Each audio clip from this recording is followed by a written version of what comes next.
What are technics? Technics, T-E-C-H-N-I-C-S. Technic is a term devised by Lewis Mumford.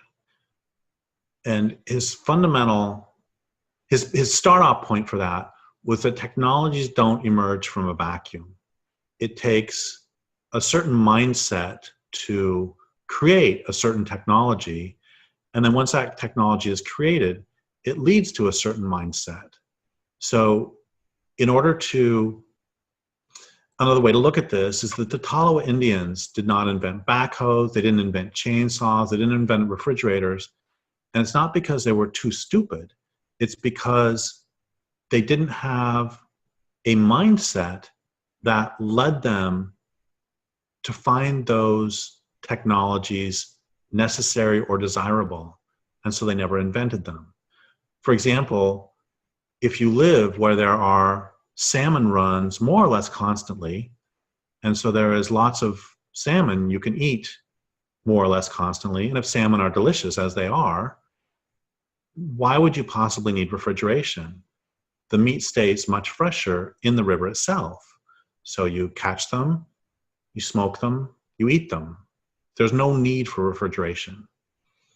And if food is abundant and it's available everywhere, once again, there's really no need for refrigeration. The need for refrigeration comes when you either transport food long distances or when there are sorts of food scarcities that will, I'm not going to go outside into my backyard and pick dinner. Instead, I need to store it from the the grocery store. That's just one example. So it takes a certain mindset to create a technology, and then once you have this technology, it will change how you perceive the world. Now let's look for a moment about, well, and let's back up. A technic then is his word for the social system that leads to a certain technology and the social system that emerges from that technology and the technology itself. So an automobile would have a larger technic. An automobile would be a specific set of technologies, but then you have the mindset that led to it, that emerges from it, and so on. So for example, if you have an automobile, it changes how you perceive the world. So that I live 3 miles from a grocery store, and let's not even get into the technique associated with a grocery store, but we'll get into the fact that I live 3 miles from it. I have an automobile, and so I can go to the grocery store, and if I forget an item, I don't care because it's only 3 miles. On the other hand, if I'm walking to the grocery store and I walk these 3 miles, I am going to get every single thing that I have to because I don't want to walk 3 miles again. It's a bigger deal. Airplanes change how we perceive distance.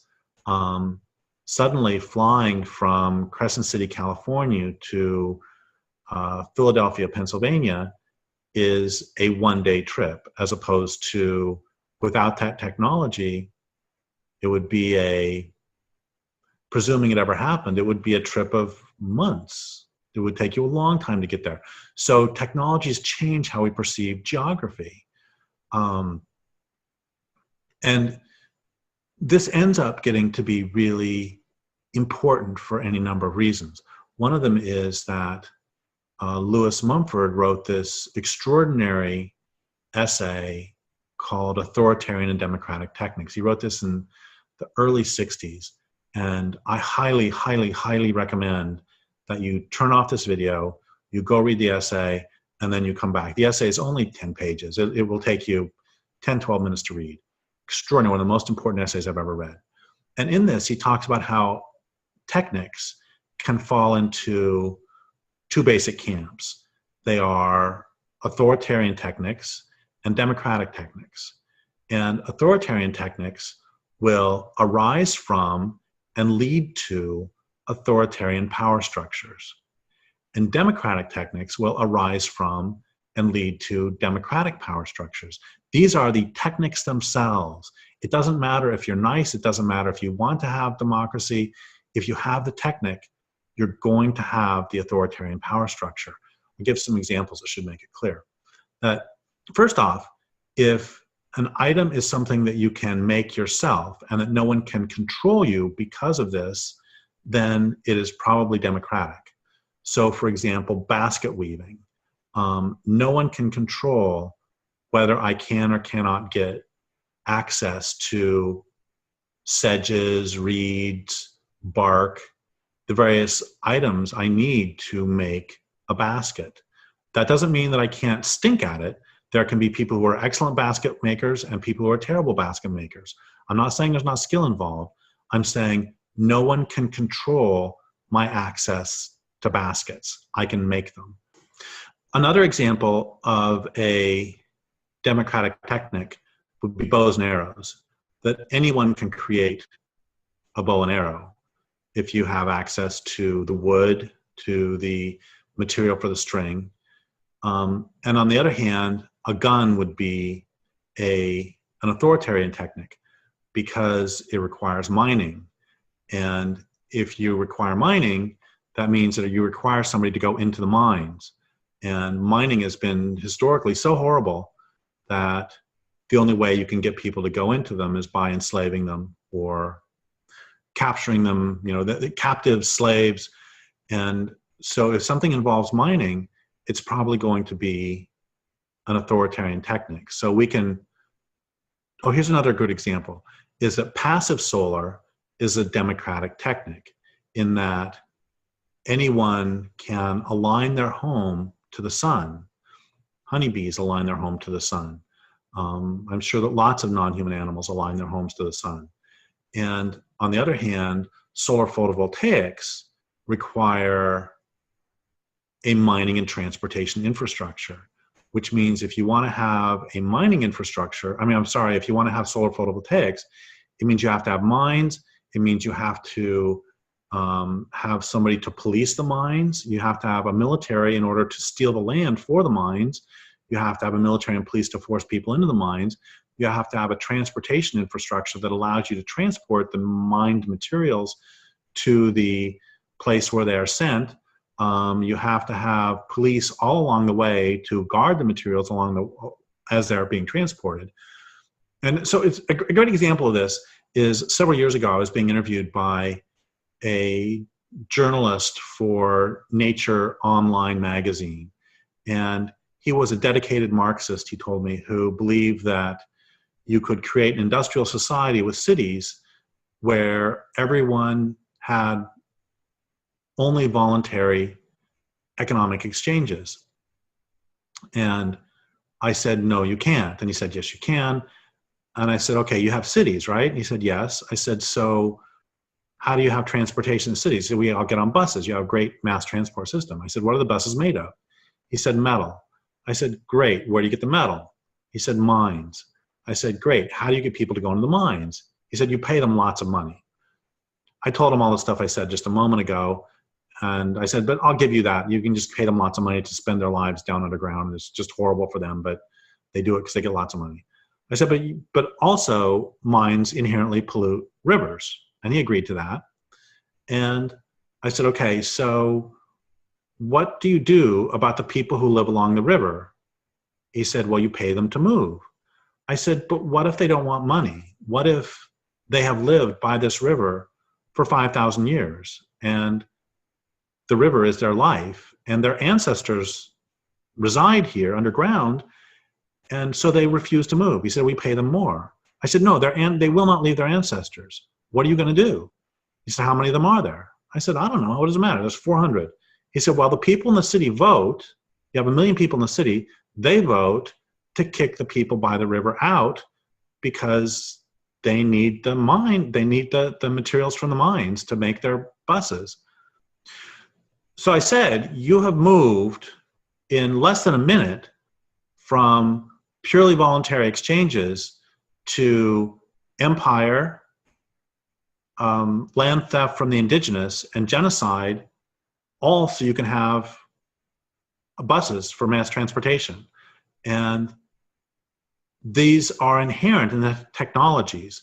So Mumford made that distinction, like I said, between the authoritarian techniques that will inevitably arise from an authoritarian impulse and lead to authoritarian power structures, and other techniques which will arise from a desire for democratic governing systems and lead to democratic governing systems. Now, much of it is, can I make it by myself? So computers are inherently authoritarian, not only because I can't make one in my backyard. They require plastics, which require the entire industrial infrastructure. They require metals, which require the entire industrial infrastructure. They are used more effectively by, globalization would not be possible without computers in the way it's currently globalized. Mass transport, air travel would not be possible without computers. And also, the modern military would not be possible without computers. Those are all, at every moment, as Jerry Mander says, we have to, we can think that computers are all great. But we have to remember at every moment that the transnational corporations and the military are using them far more effectively than we are, and they will by definition. So that's a reason that a computer is, no matter how democratizing some people think it might be, it is still a grotesquely authoritarian technique. Now, it's not just, and GMOs are inherently authoritarian too, because I can't do it in my backyard. I can't do it in my basement. So basically, that's the first part of the question. Can I do it by myself? But that's not the only question, because a really great example of that is the plow. That on one hand, I could actually make a wooden plow. It's not that hard to construct one by yourself. But the plow is in many, even though I can make it myself, it also leads to authoritarian power structures for a few reasons. One of them is that there are few things in the world that are more difficult than pulling a plow. And so, along with mining, agriculture was one of the first, plow-based agriculture was one of the first forms of slavery. That you get somebody else, including a non-human, to pull your plow. And that is part of the reason that a plow is an authoritarian technique, but another part of the reason that it's an authoritarian technique is that what's the purpose of a plow? A plow, the purpose is to convert the entire biome to human use. And that in itself makes an authoritarian technique because you're stealing from everyone else who lives there. And then there's another reason too that it is because once you convert the entire land base to human use, one of the things that happens is that multiple things happen. One is that this local food surplus is then captured by the king. And if the king can control your food, the king can control your labor. So the first cities had walls not around the outside to protect them supposedly from raiders, but instead the walls are around the granary to protect the king's grain from everybody else, because he knew if you control people's food, you control their labor. And so it's authoritarian that way, but it's authoritarian in another way too, because if you convert the entire land base to human use, one of the things that happens is that the human population increases. And another thing that happens is that you destroy the land over the long term. And if you destroy the land over the long term, you and your population has increased, you now have a choice. You can either collapse or you can conquer somebody else. And what empires generally choose to do is to conquer somebody else. So once you have committed yourself to a plow, you have committed yourself to an expanding way of life. Because once again, I want to be very clear about this. So you have this piece of land. This is where your people live. And you could have 1,000 people live here forever. But you cut down all the trees, you plow up all the soil, and then you convert this to human use, means you can have 4,000 people here, but you're destroying the soil. You're destroying the capacity, you're destroying the carrying capacity and permanently lowering it. So after a time, it could only support 600 people. But in the meantime, you have expanded to 4,000. You have a choice. You can either have those people die off or stop having babies for a while, or you can go capture your neighbor. But because you have expanded your population and you have turned all those beautiful trees into weapons of war, you have a competitive advantage over your neighbor who didn't do that. You now have a standing military. 1,000 people are still doing the agriculture. You've got 1,000 people who are priests and 1,000 people who are soldiers. The soldiers conquer somebody else, and then you use their land to increase your population. Meanwhile, you're destroying that, and you create this situation where you have to conquer the next people over, which is what we've seen for the last 6,000 years, ever since totalitarian agriculture started. So that's why it's not, the fact that you can make it yourself is not sufficient to make it a democratic technique. It's how it's going to be used as well. And then that's part of how democratic and authoritarian techniques are separated, but he called them authoritarian techniques for another reason too, which is not merely that they create authoritarian power structures, but that the technology itself becomes authoritarian. And this is the brilliance of Lewis Mumford, that what he realized is that the technology takes over and we serve the technology as opposed to it serving us. Like I said, once you have gone to a plow, you have created an overabundance of people and you've destroyed the land, means now you're conquering. Why are you conquering? Because of what the plow did. Or another example is automobiles are definitely authoritarian technique. And one of the ways to think about this is, for whom or what are cities designed? Are cities designed for human beings? No, they're designed for automobiles. They're designed to make it convenient to use automobiles. Who's in charge? So right now, it is pretty much recognized that the oil economy is killing the planet. Well, industrial civilization is killing the planet, but we'll leave that aside for a second. That the oil economy is causing global warming.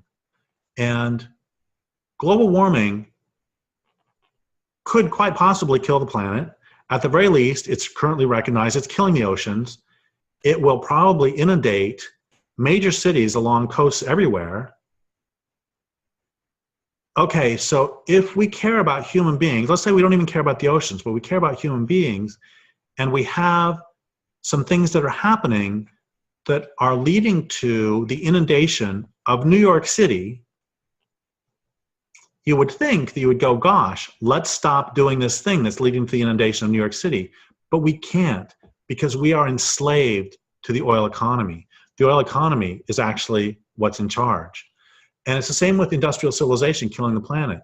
We can't question industrial civilization. We can't question that authoritarian regime.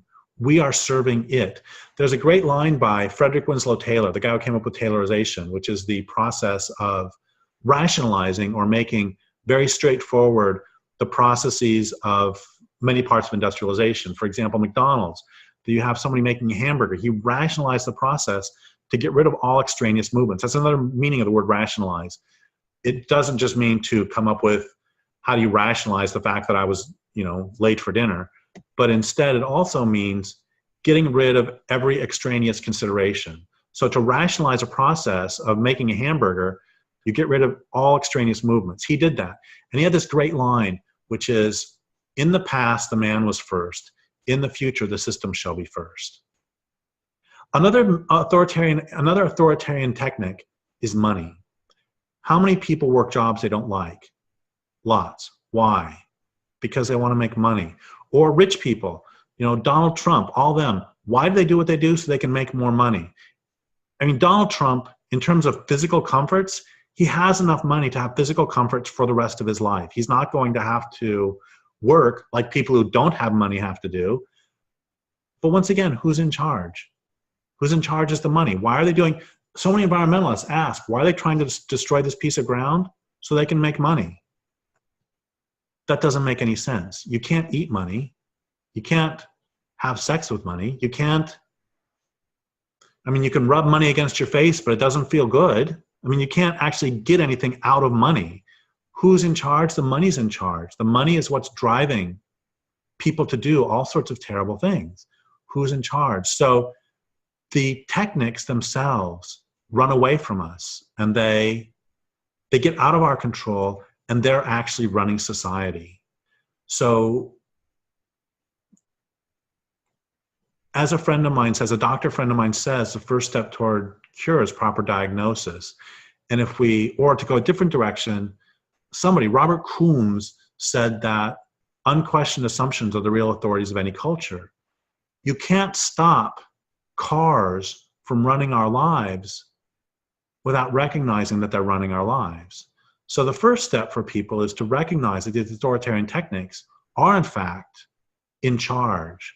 It's a joke a friend told me several years ago, which is it was a picture of a toaster talking, no, I'm sorry, it was a picture of some piece of technology talking to a human being and saying, "We had you from the toaster." The question is, how do these machines control our lives? How do these techniques control our lives? How do they control society?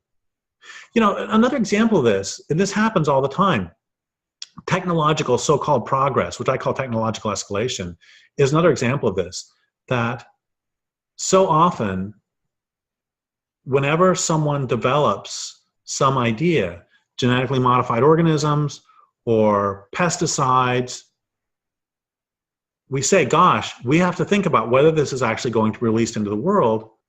And then before you know it, it actually is released into the world. There's an inevitability about it that once they come up with it, it demands to be released, and it gets released. And that is a remarkably stupid way to organize your society, such that you allow technologies to run rampant over your social systems, and to allow them to determine what your social systems will be, and to allow them to determine the direction of your society. The direction of your society should be determined by